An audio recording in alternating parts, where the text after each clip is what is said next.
Di langit malam, Saturnus tampil sebagai bintang terang yang anggun. Tapi saat dilihat lebih dekat, keanggunannya berubah menjadi pemandangan luar biasa. Cincin-cincin raksasa yang mengelilinginya. Begitu indah, begitu simetris, begitu sempurna. Namun di balik keindahan itu, cincin Saturnus menyimpan kisah kelam. Kisah tentang kehancuran, benturan, dan mungkin sebuah pengorbanan besar yang tak pernah kita bayangkan. Pertanyaannya, bagaimana cincin itu terbentuk? Apakah sudah ada sejak Saturnus lahir atau muncul jauh setelahnya? Mari kita telusuri misteri terbesar dari planet tercantik di tata surya, asal-usul cincin Saturn. Cincin Saturnus terdiri dari triliunan partikel es dan batu. Mulai dari sebesar butiran pasir hingga sebesar gunung kecil. Partikel ini membentuk struktur lebar membentang hingga 282.000 km, tapi sangat tipis, hanya sekitar 10-30 meter ketebalannya. Terdiri dari 7 cincin utama yang dinamai dari huruf-huruf A, B, C, D, E, F, dan G. Cincin Saturnus tampak halus dari kejauhan, tapi sebenarnya adalah medan yang kacau, penuh tabrakan mikro antar partikel yang tak henti terjadi. Dan inilah yang membuatnya menakjubkan. Lebih dari 95% material cincin adalah es murni, sangat reflektif, membuatnya bercahaya di bawah sinar matahari. Tapi dari mana datangnya semua es itu? Dan kenapa hanya Saturnus yang memiliki cincin sebesar ini? Selama berabad-abad, ilmuwan berusaha menjawab pertanyaan tentang cincin Saturnus. Beberapa teori utama yang berkembang. Menurut teori lama, cincin adalah sisa gas dan debu dari saat Saturnus terbentuk sekitar 4,5 miliar tahun yang lalu. Sisa-sisa itu gagal membentuk bulan karena terlalu dekat dengan Saturnus, sehingga tertahan oleh gravitasi raksasa planet itu. Namun, masalah muncul. Cincin Saturnus tampak jauh lebih muda dari planetnya. Menurut pengukuran misi Cassini, usia cincin bisa jadi hanya 100 juta tahun. Jika ini benar, maka cincin itu bukan berasal dari masa pembentukan planet. Teori yang lebih baru menyebutkan bahwa cincin Saturnus berasal dari bulan besar yang hancur. Bulan ini mungkin terlalu dekat dengan Saturnus, melewati batas yang disebut Roche limit. Batas di mana gaya pasang planet bisa menghancurkan objek karena perbedaan gravitasi yang ekstrim. Bulan itu kemudian pecah berkeping-keping, dan pecahannya membentuk cincin yang kita lihat sekarang. Ini menjelaskan mengapa cincin mengandung banyak es. Mungkin bulan itu adalah dunia es seperti Enceladus atau Tethys. Misi Cassini yang mengorbit Saturnus dari tahun 2004 hingga 2017 membawa data revolusioner. Cassini berhasil mengukur massa cincin dengan presisi tinggi. Ternyata, total massa semua partikel cincin hanya sekitar 40% dari massa bulan Mimas, bulan kecil Saturnus.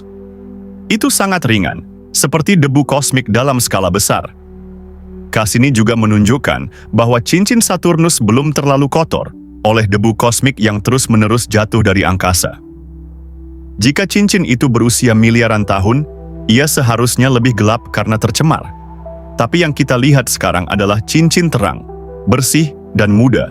Mungkin hanya 100 hingga 200 juta tahun umurnya. Artinya, cincin baru saja terbentuk di zaman dinosaurus di bumi. Di kutub utara Saturnus, ada badai raksasa berbentuk heksagon.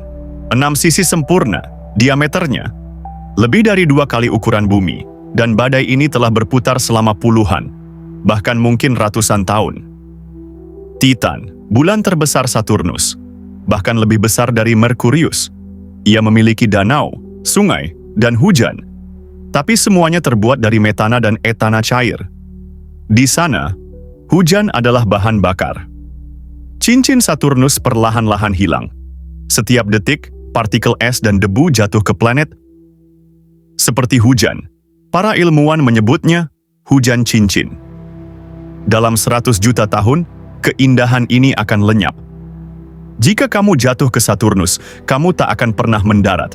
Kamu akan terus menembus gas, semakin dalam, hingga tekanan menghancurkan tubuhmu perlahan, tanpa suara, tanpa jejak. Angin di Saturnus bisa mencapai 1.800 km per jam. Hampir 4 kali lebih cepat dari badai terkuat di bumi. Di sana, angin bukan sekadar tiupan, ia adalah kekuatan penghancur. Medan magnet Saturnus tidak seperti bumi. Ia menciptakan aurora bukan di kutub, tapi di tempat acak, kadang indah, kadang mematikan. Badai heksagonal di kutub tak pernah berhenti. Ia tetap di tempat yang sama, seakan mengawasi. Bentuknya begitu sempurna, seolah bukan berasal dari dunia ini. Titan memang tenang, tapi atmosfernya penuh metana. Jika kamu menyalakan api, danau-danau itu bisa berubah jadi lautan api. Tempat ini bisa berubah jadi neraka dalam sekejap. Cincin Saturnus membentang sejauh 280.000 kilometer, lebih jauh dari bumi ke bulan. Tapi tahukah kamu, ketebalannya hanya sekitar 10 hingga 30 meter. Sesuatu yang begitu luas, tapi setipis itu. Saturnus punya densitas lebih ringan dari air. Jika kamu meletakkannya dalam kolam air raksasa, ia akan mengapung. Tapi jangan tertipu, Saturnus bukan planet lembut. Isinya bukan air, melainkan gas berbahaya. Dalam waktu hanya 10,7 jam, Saturnus menyelesaikan satu rotasi penuh. Akibatnya, planet ini tak berbentuk bola sempurna. Ia pepat di kutub dan melebar di khatulistiwa. Planet lain juga punya cincin. Jupiter, Uranus, dan Neptunus.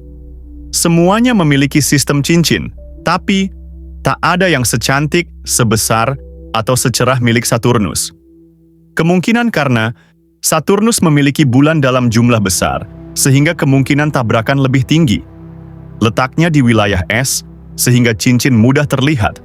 Gravitasi dan struktur Saturnus ideal untuk menahan cincin dalam waktu cukup lama.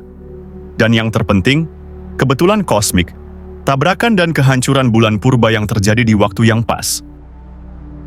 Kenapa luar angkasa gelap? Padahal ada triliunan bintang di luar sana.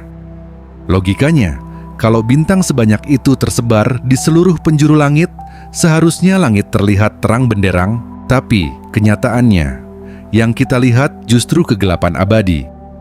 Ini disebut paradoks Olbers. Jawabannya, karena alam semesta sangat luas, dan cahaya dari banyak bintang belum sempat sampai ke kita. Cahaya butuh waktu jutaan, bahkan miliaran tahun untuk tiba, dan sebagian lagi belum pernah tiba sama sekali. Alam semesta juga terus mengembang, dan cahaya dari galaksi jauh mengalami redshift. Ditambah lagi, ada gas dan debu di ruang antar bintang yang menyerap atau menghalangi cahaya itu. Bukan karena tidak ada cahaya, tapi karena kita hidup di semesta yang terlalu luas, terlalu gelap, dan masih penuh misteri.